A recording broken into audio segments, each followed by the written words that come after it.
Bismillahirrahmanirrahim. Assalamualaikum warahmatullahi wabarakatuh. Alhamdulillahi wassalatu wassalamu ala rasulillahi wa ala alihi wa ashabihi wa mawala mabad. Tapi anak-anakku yang berbahagia, kita masuk di pelajaran ketiga, yaitu tafsir surat An-Nasr dan Al-Kafirun, di mana dalam kedua surat itu kita akan bicarakan tentang keutamaan Nabi Muhammad SAW dan kekuatan tauhidnya. Ya, diharapkan dengan mempelajari pelajaran ketiga ini, ya kalian akan bisa hafal surat An-Nasr dan surat Al-Kafirun. Ya, kalian bisa menjelaskan makna kata-kata asing ya yang ada dalam surat itu. Kemudian bisa menafsirkan dengan tafsir yang benar, mengetahui sebab turunnya ya surat tersebut. Kemudian tahu dari mana surat An-Nasr itu menunjukkan tentang keutamaan Nabi Muhammad SAW. Juga memahami tentang pengaruh sholat, tasbih, istighfar dalam kehidupan seorang muslim. Ya, kemudian mengetahui kedudukan Nabi Muhammad di sisi Allah Tabaraka wa Ta'ala. Ya. Kemudian kandungan umum dari surat An-Nasr, ya, Allah Ta'ala mengabarkan bahwa Islam itu akan tersebar dan manusia akan masuk ke dalam Islam secara berbondong-bondong setelah Allah memberikan kemenangan Rasul dan kaum muslimin terhadap kota Makkah. Dan ini bukti bahwasanya beliau SAW betul-betul utusan Allah Ta'ala. Ya, sedangkan dalam surat Al-Kafirun itu menegaskan bahwa Allah itu esa dalam uluhiyahnya. Tidak ada yang berhak disembah selain Allah Tabaraka wa Ta'ala. Nah, maka silakan ya anak-anakku kalian membaca surat An-Nasr dengan artinya. Ya, kalian hafalkan ya, jangan hanya sekedar membaca lafaz Arabnya, tapi perhatikan juga artinya ya, kalian hafalkan dengan baik. Demikian pula surat Al-Kafirun. Nah ya, nanti kita akan cek ya hafalan kalian. Kemudian kita lihat di sini sebab turunnya surat Al-Kafirun ya, di mana orang-orang musyrikin itu menawarkan kepada Nabi untuk beribadah bersama-sama. Jadi mereka mengatakan, tahun ini ayo kita bareng-bareng menyembah Allah, tapi tahun berikutnya kalian ikut menyembah Tuhan-Tuhan kami, patung-patung kami, Lata, Uzza dan seterusnya. Maka ini jelas ditolak karena itu bentuk sinkretisme ya, bentuk penyatuan agama. Ya, seperti yang banyak terjadi pada masyarakat kita. Ya, kalau Ramadan mereka berpuasa, ya kalau hariannya mereka juga sholat, tapi nanti pada hari-hari tertentu mereka melakukan peribadatan kepada selain Allah. Ya, mereka minta berdoa ke kuburan dan seterusnya. Ya, maka ini nggak dibenarkan. Ya, maka nanti kita lihat di surat Al-Kafirun. Kemudian kita masuk di tafsir surat An-Nasr, yaitu idza jaa nasrullah, apabila telah datang pertolongan Allah, yaitu pertolongan Allah kepada Rasul terhadap musuh-musuhnya. Wal fath, kemenangan, yaitu maksudnya adalah penaklukan kota Makkah.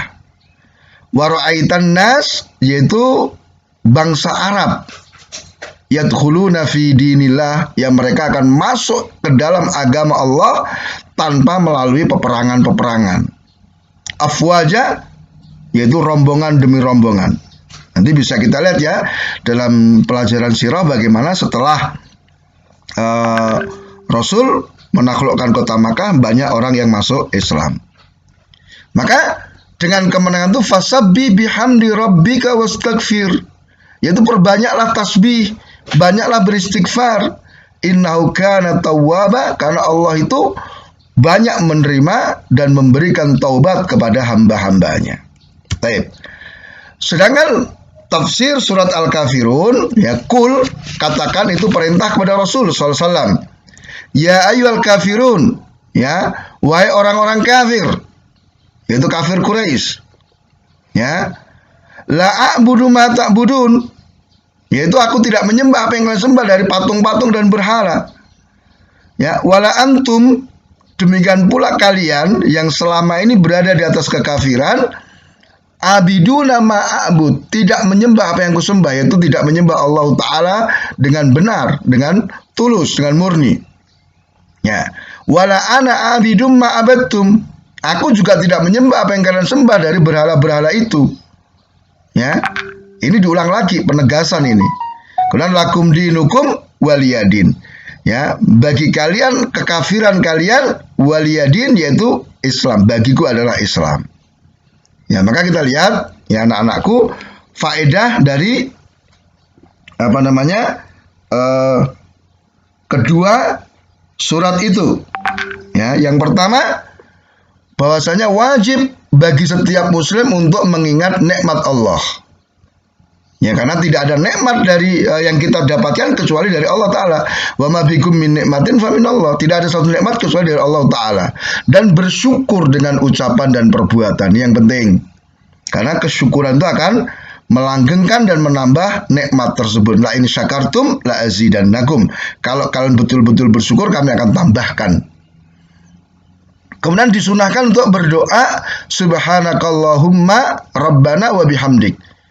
Ya, ini dibaca di rukuk dan sujud. Disunahkan ada bacaan rukuk dan sujud seperti ini. Ya, sebelumnya Rasul membaca apa? Subhana rabbiyal azim dan subhana rabbiyal a'la. Tapi setelah turun ayat ini beliau banyak berdoa di rukuk dan sujud dengan bacaan ini.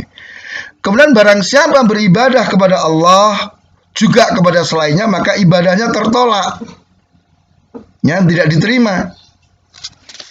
Kemudian yang berikutnya adalah apa? Dalam Allah itu esa dalam uluhiyahnya, sehingga tidak boleh beribadah kepada selain Allah Ta'ala. Jadi ibadah hanya kepada Allah. Maka tidak boleh misalnya orang beribadah kepada Allah, sholat, puasa untuk Allah, tapi satu saat dia berdoa kepada yang bau rekso, kuburan dan yang lainnya. Kemudian di sini ada kabar gembira, ya, yaitu pertolongan bagi Nabi SAW, ya, penaklukan kota Makkah. Dan kabar gembira yang ketiga adalah apa? Bahwa manusia akan masuk ke dalam Islam, ya, berbondong-bondong. Kemudian faedah yang keempat, ya, surat An-Nasr itu mengabarkan dekatnya kematian Rasul Sallallahu Alaihi Wasallam. Karena apa? Ya, setelah tugas Rasul selesai, orang sudah masuk Islam secara berbondong-bondong, berarti apa? Sudah tugas sudah selesai, maka tidak ada lagi kecuali apa?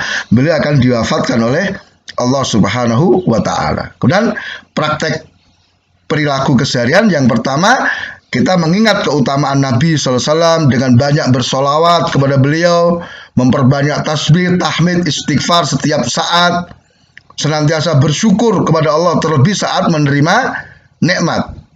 Kemudian Pak, berpegang teguh dengan Islam dan tidak menerima agama selain Islam. Jadi ini yang harus kita praktekkan dalam kehidupan kita, ya. Kita hendaknya terus mengingat keutamaan Nabi dan banyak bersolat, khususnya pada hari Jumat itu disunahkan untuk banyak bersolawat, ya, banyak bertasbih, tahmid, istighfar. Ini ada secara mutlak kapan saja kita senantiasa berzikir seperti ini. Bersyukur tadi dengan lisan, dengan perbuatan, dengan hati ketika mendapatkan nikmat atau ya nikmat senantiasa Allah berikan pada kita. Kemudian berpegang teguh dengan Islam. Ya, mudah-mudahan Allah Subhanahu wa Ta'ala memberikan kita taufik. Subhanakallahumma bihamdika asyhadu an la ilaha illa anta astaghfiruka wa atubu ilaik. Wassalamualaikum warahmatullahi wabarakatuh.